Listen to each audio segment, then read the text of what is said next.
Let's just skip the pleasantries and jump right in. We're looking at a story written over 130 years ago that, honestly, it feels like it could have been written yesterday. We're talking about Oscar Wilde's masterpiece, The Picture of Dorian Gray. But look, we aren't just going to sit here and do a dry literary analysis, right? We're going to transform this 19th century Gothic classic into a highly relevant psychological mirror for the 21st century. Because when you get right down to it, this isn't just some spooky ghost story about a haunted painting. It is an absolute masterclass, a brilliant explainer on vanity, toxic influence, and the severe mental health toll of maintaining an illusion. Okay, let's dive into this. I want you to seriously consider this scenario. Think about the sheer exhaustion, the absolute grind of maintaining a perfect, heavily curated, heavily filtered public image today. You know the feeling, right? Now imagine if you could just outsource all that stress, all the physical aging, and even all the moral guilt of your worst choices. Just hand it off to a secret avatar locked away in your attic. I mean, that's kind of the ultimate fantasy of avoiding consequences, isn't it? But, as we're going to see, dodging reality like that comes with a pretty terrifying price tag. Section 1. The original reality filter. Victorian vanity meets modern narcissism. Long before we had smartphones or, perfectly curated social media grids, Oscar Wilde crafted what is basically the ultimate cautionary tale about the hollow pursuit of external perfection. His main character, Dorian Gray, strikes this incredible Faustian bargain. He gets to stay eternally young and flawless, while his portrait does all the aging and decaying for him. But what actually drives someone to make a deal like that? Well, it all boils down to this prevailing philosophy of the time known as aestheticism. And the folks pushing this movement, they believed that life should mimic art. It should be beautiful, totally focused on maximizing pleasure, and, here's the kicker, completely divorced from any moral or social responsibility. That was Dorian's entire life strategy, and it was completely unsustainable. Honestly, look closely and it perfectly mirrors the pure digital hedonism we see today, where the aesthetic of a life is often valued way, way more than the actual substance of it. And this brilliantly illustrates the fundamental clash right at the heart of this story. On one side, you've got aestheticism. It's a relentless, nonstop chase for instant gratification, just dodging pain or consequence at all costs. But then, on the flip side, you have morality. Taking personal responsibility, actually doing the hard work of pursuing a meaningful purpose.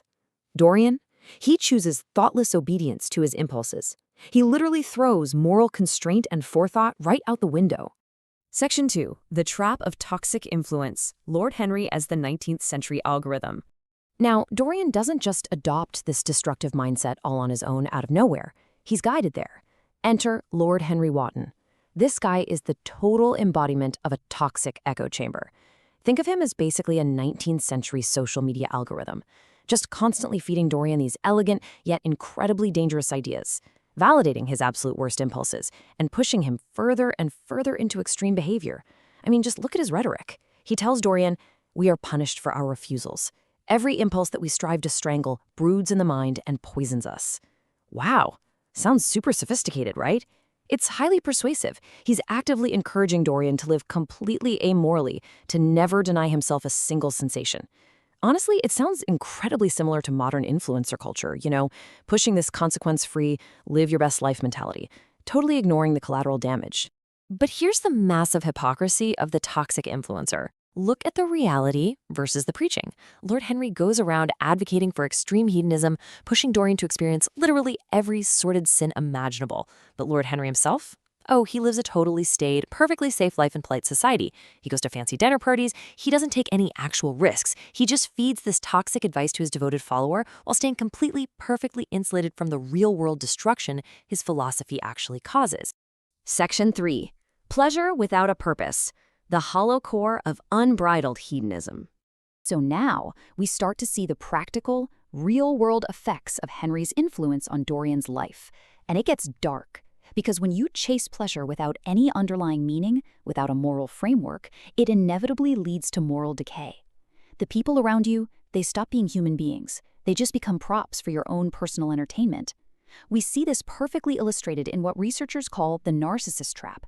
So Dorian falls in love with this young actress named Sybil Vane. But here's the thing. He doesn't actually love her. He loves her art, her performance.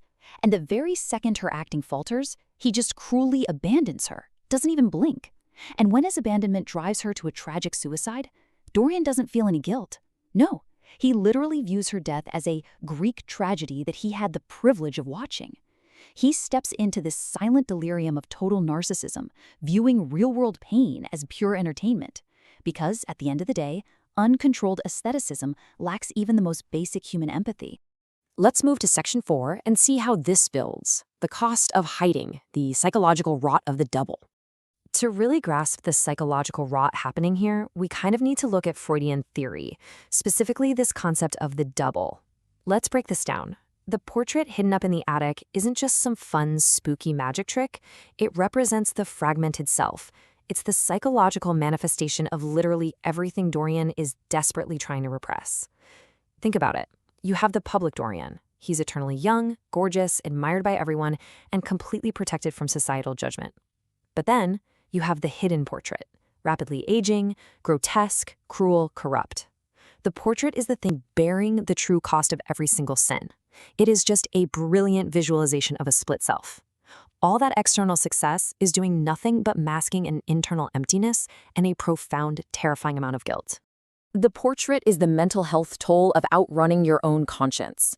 You see, Victorian society was built on this strict culture of repression. You had to force any hidden desires, any alternative identities, any moral failings straight into the dark. But listen, whether we're talking about the 1890s or right now, today, you can only outrun your conscience for so long. The psychological weight of living a double life, of entirely detaching your curated public image from your actual private reality, it will eventually destroy you from the inside out. And man, society at the time absolutely panicked when Wilde held this mirror up to them. When the story was published in 1890, critics immediately deemed it a poisonous book. It was labeled a study of, quote, moral and spiritual putrefaction. The public reacted with sheer hysteria. Why? Because the story boldly exposed the dark hidden consequences lingering right behind polite society's flawless, totally hypocritical facade. People were absolutely terrified of their own hidden decay being dragged out into the light. Section 5. Character over appearance. The modern mirror and actionable wisdom. Okay, so this is where we pivot to actionable wisdom, because this fundamental human struggle, trying to maintain a flawless public avatar while our private selves secretly suffer, it hasn't gone away. If anything, it's multiplied. Just look at how continuously relevant this story is. In 1890, Wilde publishes the original. Cut to 2023, we get the young adult novel Every Exquisite Thing, which updates this exact same framework to critique modern influencer culture, viral fame, and body dysmorphia. Fast forward to 2024, and Kip Williams launches a smash hit stage play reimagining Dorian through the lens of digital narcissism and smartphone cameras. The anxiety of the double, the filtered self versus the real, unfiltered self, is just completely timeless. Now, what's really interesting about this next point is Oscar Wilde's original preface, which he actually added after all that initial public backlash. He famously asserts all art is quite useless. What he's doing here is defending his work by basically saying, hey, art itself doesn't dictate morality. It just reflects the viewer. Art provides the mirror, sure, but it's ultimately up to us, the individuals, to make the right choices in our own lives, rather than just blaming the medium. So what do we actually learn from the portrait? Here's the core actionable wisdom. First, stop outrunning guilt. Actually, scratch that. You can't outrun it anyway. The psychological consequences will always catch up to you eventually. Second, we have to seek meaningful purpose, rather than just chasing these fleeting, empty pleasures that leave us feeling hollow. Third, remember that your true legacy is built on your private character, not your public appearance. And finally, just for your own sanity, work to align your curated image with your actual moral reality. Living an authentic life requires us to finally drop the filters. I want to leave you with this final, kind of provocative thought. We spend so much energy polishing the version of ourselves that the world sees. But if you had a magical portrait hidden in your attic, one that captured the true cost of every selfish choice, every little shortcut, and every single time you prioritized your appearance over your character, what would it look like today?